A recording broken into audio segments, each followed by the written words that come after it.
नमस्कार दोस्तों, मैं हूं एडवोकेट ब्रिजेश यादव। आपके अपने यूट्यूब चैनल ब्रिज एलएलबी पर आप सभी का बहुत बहुत स्वागत करता हूं। दोस्तों, डियर फ्रेंड्स, आज की इस वीडियो क्लास में चर्चा करने वाले हैं, बात करने वाले हैं दोस्तों, क्या आप एक लोन के डिफॉल्टर हैं? क्या आपने लोन की 1, 2 या फिर 3 ईएमआई को आपने मिस कर दिया है और ऐसे में कहीं ना कहीं आगे चलकर आपको बैंक या फिर एनबीएफसी के जो अधिकारी होते हैं, जो स्टाफ होते हैं, जो एडमिनिस्ट्रेटिव लोग होते हैं, या फिर उस बैंक और एनबीएफसी के बिहाफ पर काम करने वाले जो थर्ड पार्टी जो रिकवरी एजेंट्स होते हैं, वो आपको कॉल करके ये कहते हैं कि भाई आपकी जो लोन अकाउंट है वो एनपीए डिक्लेयर्ड हो जाएगी, एनपीए में घोषित कर दी जाएगी। आज रात के 12 बजे से पहले आप अपनी लोन की बकाया जो राशि है, जो भी ईएमआई आपकी डिफॉल्ट हो गई है या फिर जो भी आपकी ईएमआई मिस हो गई है, उसका पेमेंट आज रात के 12 बजे से पहले करवा दीजिए। नहीं तो कल या फिर रात के 12 बजे के बाद आपका लोन अकाउंट एनपीए घोषित कर दिया जाएगा, एनपीए में डिक्लेयर्ड कर दिया जाएगा। या फिर आपको इस तरीके से वो बताते हैं कि आने वाले 2 या 3 दिन के अंदर, या फिर कोई एक डेडलाइन देते हैं, आपको एक डेट बताते हैं कि इस डेट के पहले यदि आपने अपनी लोन अकाउंट का जो भी ईएमआई आपका मिस हुआ है, जो भी ईएमआई डिफॉल्ट हुई है, उसका यदि आप रीपेमेंट नहीं करवाते हैं इस डेट से पहले, तो आपका जो लोन अकाउंट है वो एनपीए में घोषित और कैटेगराइज और डिक्लेयर्ड कर दिया जाएगा इस फला फला बैंक और एनबीएफसी के द्वारा दोस्तों। और आपको वो ये भी डराते और धमकाते हैं कि यदि आपका लोन अकाउंट एनपीए डिक्लेयर्ड हो जाएगा, एनपीए घोषित हो जाएगा, तो उसके बाद जो बैंक है, जो एनबीएफसी है, वो आपके ऊपर कानूनी कार्रवाई करेगी, आपके ऊपर मुकदमा दर्ज कर देगी, आपके ऊपर कोर्ट केस करवा देगी।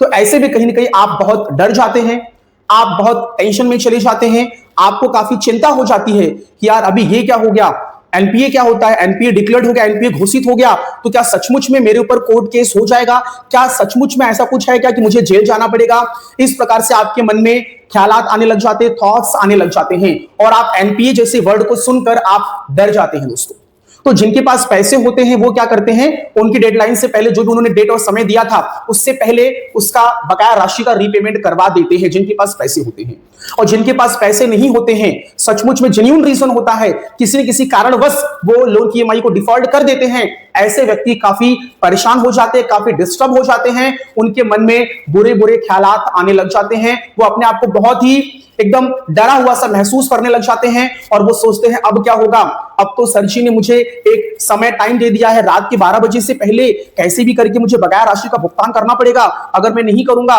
तो सर ने तो बताया है कि भैया आपका अकाउंट, आपका लोन अकाउंट एनपीए में कैटेगराइज हो जाएगा, एनपीए में घोषित हो जाएगा, उसके बाद बैंक और एनबीएफसी मेरे ऊपर तो मुकदमा कर देगी, मेरे ऊपर तो कोर्ट केस कर देगी, फिर मुझे कोर्ट के चक्कर काटने पड़ेंगे, मुझे जेल भेज दिया जाएगा। इस प्रकार से वो व्यक्ति इन सारी बातों को सोचने लग जाता है, उसके दिमाग में ये सारे मैसेज, थॉट्स घूमने लग जाते हैं, वो काफी परेशान और काफी डिस्टर्ब हो जाता है दोस्तों। दोस्तों, ये जो सारी चीजें मैंने आपको जो बताई है, इसमें कितनी सच्चाई है? और ये एनपीए जो शब्द है, जो एनपीए जो वर्ड है, इसका मतलब क्या होता है? क्या सचमुच में एनपीए डिक्लेयर्ड और घोषित हो जाने के बाद क्या आपके ऊपर जो बैंक और एनबीएफसी है वो कोर्ट केस कर देती है? क्या आपकी पूरी जिंदगी खराब हो जाएगी एनपीए डिक्लेयर्ड होने के बाद? क्या आप आगे अब जो है आपका जो बकाया जो राशि है उसका आप आगे भुगतान नहीं कर सकते? क्या सेटलमेंट जैसे शब्दों का जो शब्द है, क्या अब ये नहीं रहे? क्या आगे सेटलमेंट नहीं होगा? कब क्या अब आपको जेल जाना ही पड़ेगा? क्या आपके ऊपर मुकदमा दर्ज हो जाएगा यदि आपने एनपीए डिक्लेयर्ड घोषित होने से पहले यदि आपने पेमेंट नहीं किया दोस्तों? तो आज हम इसी के बारे में डिटेल्ड में और विस्तार में चर्चा करेंगे कि क्या सचमुच में अकाउंट एनपीए डिक्लेयर्ड होने के बाद मुकदमा दर्ज हो जाता है? क्या कोर्ट केस हो जाता है? क्या बहुत बड़ी परेशानियों का आपको सामना करना पड़ेगा? डियर फ्रेंड्स, वीडियो को कंटिन्यू आगे स्टार्ट करने से पहले मेरा आप लोगों से एक हम्बल रिक्वेस्ट है, यदि आप मेरे इस चैनल पर नए हैं, पहली बार आ रहे हैं, तो कृपया करके मेरे इस चैनल को सब्सक्राइब कर दीजिए। और यदि आप वीडियो देख रहे हैं, आपको पसंद आया हो, या फिर मेरे आप पुराने व्यूअर्स हो, मेरे आप पुराने दोस्त हो, पुराने फ्रेंड्स हो, तो प्लीज मेरे इस वीडियो को लाइक और शेयर और एक छोटा सा कमेंट भी कर दीजिए, जिससे कि थोड़ा सा मैं अंदर से प्रोत्साहित हो जाऊं, मोटिवेट हो जाऊं और आगे चलकर जो मैं वीडियोस बनाऊं उसके अंदर और अच्छी क्वालिटी और अच्छा कंटेंट देने की पूरी कोशिश कर सकूं दोस्तों। सो आइए वीडियो लेक्चर्स को स्टार्ट करते हैं दोस्तों।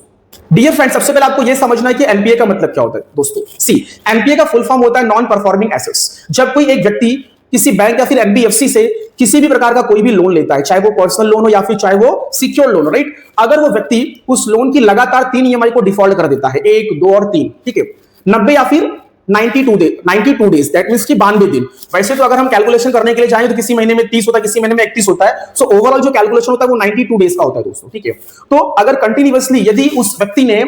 बैंक और एनबीएफसी की जो भी ईएमआई बनाई गई थी उसका लगातार कंटिन्यूअसली वो 1, 2, 3 या फिर 92 डेज तक अगर वो कोई भी ईएमआई का भुगतान नहीं करता, ईएमआई को डिफॉल्ट कर देता है, 1 रुपए भी भरता नहीं दोस्तों, तो ऐसे में कहीं ना कहीं आगे चलकर 92 डेज के बाद, ठीक है, जो बैंक और एनबीएफसी है वो आरबीआई के गाइडलाइंस के मुताबिक, लॉ और कानून के मुताबिक वो आपके लोन अकाउंट को एनपीए घोषित और कैटेगराइज डिक्लेयर कर सकती है दोस्तों। अब ये एनपीए ये कोई बहुत बड़ा ये शब्द और वर्ड्स नहीं है दोस्तों, सिर्फ इसकी अपनी एक डेफिनेशन, अपनी एक मीनिंग, एक कानून है दोस्तों, इसको आपको समझना है, ठीक है। जब आपको इसका मतलब नहीं समझ में आता या फिर आप समझे नहीं रहते इसका मतलब, तो आपके अंदर एक डर का एक माहौल बना रहता है, या फिर एनबीएफसी या फिर बैंक या फिर थर्ड पार्टी रिकवरी एजेंट्स जो आपको कॉल करके आपको डरा देते हैं कि भैया आपका अकाउंट एनपीए डिक्लेयर्ड हो जाएगा, जल्दी से फटाफट रीपेमेंट करवा दीजिए। तो ऐसे में जब आपको एनपीए का मतलब नहीं पता होता है तो आप काफी डर जाते हैं दोस्तों। सो एनपीए का फुल फॉर्म होता है नॉन परफॉर्मिंग एसेट्स। इसका मतलब ये होता है कि जो बैंक और एनबीएफसी है वो अपने खाते में, अपने अकाउंट्स में, अपने लेजर में, अपने सिस्टम में ये शो करती, ये बताती कि भैया मैंने मार्केट में इतने लोन्स एंड एडवांसेस हमने दिए थे, ठीक है, अब ये लोन्स एंड एडवांसेस या फिर इस लोन से अब हमें कोई भी इनकम जनरेट नहीं हो रही है, हमें कोई भी कमाई नहीं आ रही है, इवन दो मुद्दल जो प्रिंसिपल हमने देके रखा है वो भी नहीं आ रहा है। सो मुद्दल, प्रिंसिपल और एज वेल एज इंटरेस्ट कुछ भी हमें इस लोन अकाउंट से 1 रुपए भी इनकम जनरेट नहीं हो रहे, नथिंग, कुछ भी नहीं आ रहा है। तो ऐसे में कहीं ना कहीं वो अपने सिस्टम में, अपने खाते में, अपने वही खाते में, अपने लेजर में, अपने बुक्स ऑफ अकाउंट्स में वो उस लोन अकाउंट को एनपीए में कैटेगराइज कर देते हैं, उसकी एक अलग से लिस्ट बना लेते हैं दोस्तों, ठीक है। तो बस हुआ क्या कि भाई आपका जो लोन अकाउंट है वो आपका क्या हो गया, एनपीए डिक्लेयर्ड हो गया, ठीक है। तो बस इसमें होता है क्या, बैंक को एक अथोराइजेशन, एक परमिशन मिल जाती है कि भाई आप उस जो लोन अकाउंट का जो होल्डर है, ठीक है, जो कर्जधारी है, आप उसके खिलाफ में सिर्फ आप लीगल एक्शन स्टार्ट कर सकते हैं बस। अब legal action in the sense मतलब क्या हुआ कि आपके जो भी अधिवक्ता, आपके जो भी लॉयर या फिर जो भी आपके एडवोकेट्स हैं, आप उनके माध्यम से उनको एक लीगल नोटिस सर्व कर सकते हो, आप उनको सूचित और इन्फॉर्म कर सकते हो बस कि भाई आपका लोन अकाउंट एनपीए हो गया है, आपका इतना अमाउंट, इतना आपका राशि बकाया है, इसका भुगतान करवा दीजिए। यदि आप नहीं करेंगे तो आपके खिलाफ में हम आगे चलकर हम कोर्ट केस, लीगल एक्शन लेंगे। फॉर एग्जांपल, यदि आपकी बैंक अकाउंट में, यदि आपका जो भी ईएमआई आपका बैंक अकाउंट के थ्रू ऑटो डेबिट होता है, ठीक है, लाइक ईसीएस लगी हुई है, राइट, तो अगर आपकी ईसीएस बाउंस होती है तो बैंक आपको लीगल नोटिस में ये आपको बताएगी कि आपका ईसीएस बाउंस हुआ, तो आपके ऊपर payment and settlement act section 25 में हम आपके ऊपर मुकदमा दर्ज करेंगे यदि आप बकाया राशि का रीपेमेंट नहीं करेंगे तो। बस इतना आपको मैसेज देती है, इसी मैसेज को लोग क्या कहते हैं भैया कि हमने आपको लीगल नोटिस भेजा है, इससे लीगल नोटिस की कार्रवाई करती है, ठीक है। यदि आपने बैंक या फिर एनबीएफसी के पास यदि आपने चेक देके रखा है, ठीक है, आपने चेक देके रखा है और बैंक और एनबीएफसी ने उस चेक को अपने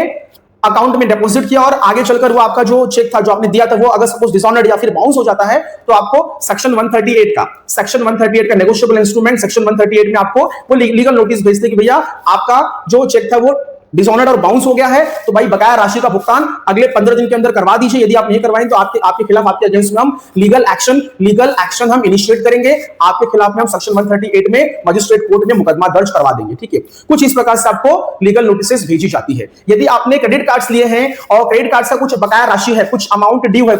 कोई भी बिल है उसकी राशि बकाया है, ठीक है, तो ऐसे में कहीं ना कहीं आपको वो आर्बिट्रेशन की प्रोसीडिंग्स का भी आपको नोटिस भेज सकते हैं, ठीक है, कि भाई यदि आपने इस बकाया राशि का भुगतान इतने समय में 15 दिन, 20 दिन, 30 दिन में यदि आपने नहीं करवाया तो आपके खिलाफ में, आपके अगेंस्ट में हम क्या करेंगे, आर्बिट्रेशन की प्रोसीडिंग्स चलवा देंगे। बस ये इस प्रकार की नोटिसेस, लाइक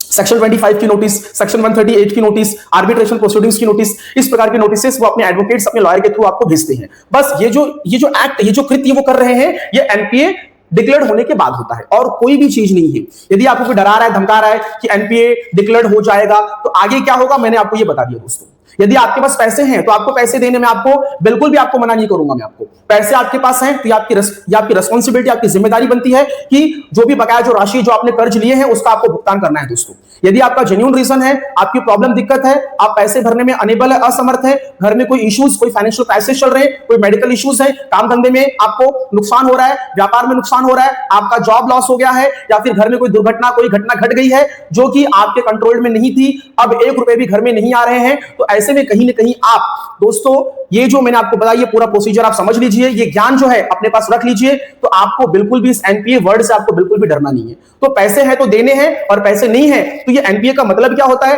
एनपीए डिक्लेयर होने के बाद जो बैंक और एनबीएफसी है वो क्या क्या कर सकती है, ये पूरा प्रोसीजर मैंने आपको बता दिया दोस्तों। बाकी एनपीए डिक्लेयर्ड हो गया तो इसका मतलब ये नहीं होता है कि आप जेल चले जाओगे, आपके ऊपर मुकदमा दर्ज हो जाएगा, ठीक है। तो अगर सपोज आप पैसे आगे भी नहीं दे रहे हो, एनपीए डिक्लेयर्ड होने के बाद भी यदि आप पैसे नहीं दे रहे हो, तो आपको लीगल नोटिसेस का सामना करना पड़ेगा। और यदि आपको लीगल नोटिसेस आ रही है तो उसका आपको रिप्लाई जवाब देना, कब तक आप उनके पैसे लौटा दोगे। यदि आप जवाब नहीं देते हो तो बैंक और एनबीएफसी आगे भी इसी तरीके से कार्रवाई करती रहेगी और फाइनली एट द एंड हो सकता है मे बी कि वो कोर्ट में मुकदमा या फिर केस दर्ज करवा दे, ठीक है, कंप्लेंट फाइल कर दे, राइट। तो कंप्लेंट फाइल करने का मतलब ये नहीं कि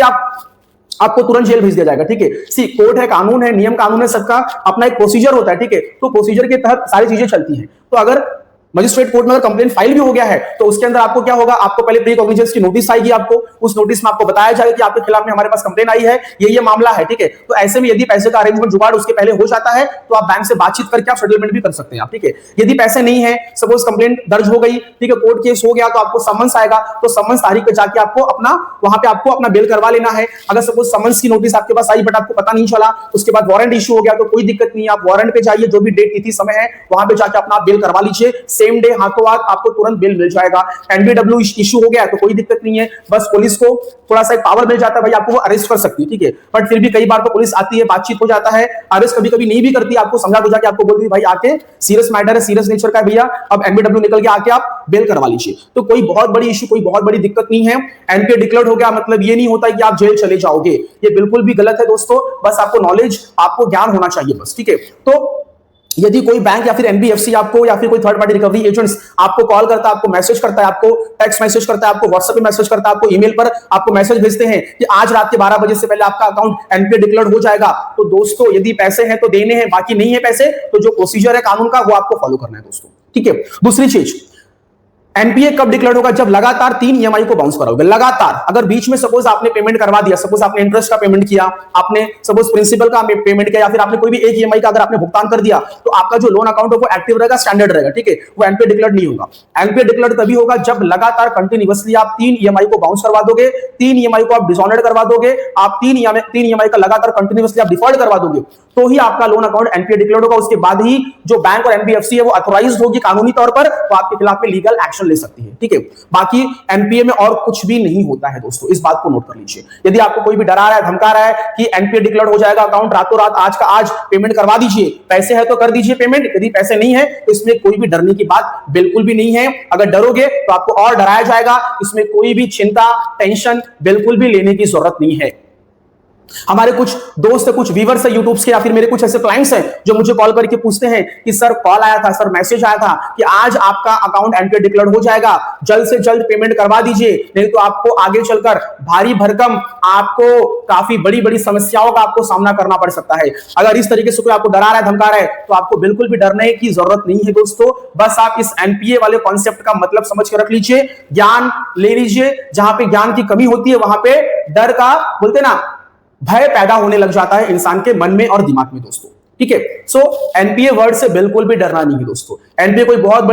एक बहुत बड़ी लीगल कार्यवाही नहीं है, कोई बहुत बड़ा एनपीडब्ल्यू नॉन बेलेबल वारंट इशू करने वाला कोई शब्द नहीं है दोस्तों, ठीक है। तो इस वर्ड से बिल्कुल भी आपको डरना नहीं है, ठीक है। तो पैसे हैं तो पैसे देने हैं, नहीं है तो बाकी जो मैंने आपको प्रोसीजर बताया आपको इसको फॉलो करना है मेरे प्यारे दोस्तों। बाकी यदि कोई आपको समस्या आती है, कोई प्रॉब्लम आती है, या फिर बैंक की तरफ से कोई नोटिसेस आपको भेजी जाती है, या फिर कोई आपको लीगल नोटिसेस आती है, या फिर कोर्ट की तरफ से कोई आपको समन्स वारंट इशू किया जाता है, उसके संबंध में यदि आपको कोई भी दिक्कत, प्रॉब्लम, समस्या आ रही है तो मुझे वो नोटिसेस को मेरे व्हाट्सएप नंबर पे सेंड कीजिए, जो मैंने आपको लीगल हेल्पलाइन नंबर इस वीडियो पे देके रखा है। उस नंबर पे आप मुझे व्हाट्सएप पे शेयर कर सकते हैं, उसको देखूंगा, समझूंगा, पढ़ूंगा और आपको कानूनी तौर पर मैं आपको लीगल सलाह आपकी मैं मदद करूंगा दोस्तों। तो बिल्कुल भी आपको डरना नहीं है, घबराना नहीं है। कोई भी दिक्कत, कोई भी प्रॉब्लम आ रही है, बिंदास आपको कॉल करना है दोस्तों, मैं आपकी डेफिनेटली जरूर मैं आपकी मदद करूंगा, आपको बिल्कुल भी चिंता लेने की जरूरत नहीं है दोस्तों। थैंक यू सो मच, धन्यवाद। मेरा ये वीडियो यहीं पे समाप्त होता है। आप लोगों ने इतना अपना कीमती समय दिया दोस्तों, आप लोगों का बहुत बहुत धन्यवाद दोस्तों। यदि आपको मेरा ये वीडियो पसंद आया हो, अच्छा लगा हो, तो कृपया करके मेरे इस वीडियो को अपने दोस्तों के साथ में शेयर करिए, मेरे इस वीडियो को लाइक करिए और जो बेल आइकन की जो नोटिफिकेशन और जो बटन है उसको प्लीज ऑन कर दीजिए, जिससे कि आपको भविष्य में इसी प्रकार की वीडियोस का आपको मैसेज और नोटिफिकेशन आपको मिलता रहे दोस्तों। थैंक यू सो मच, धन्यवाद।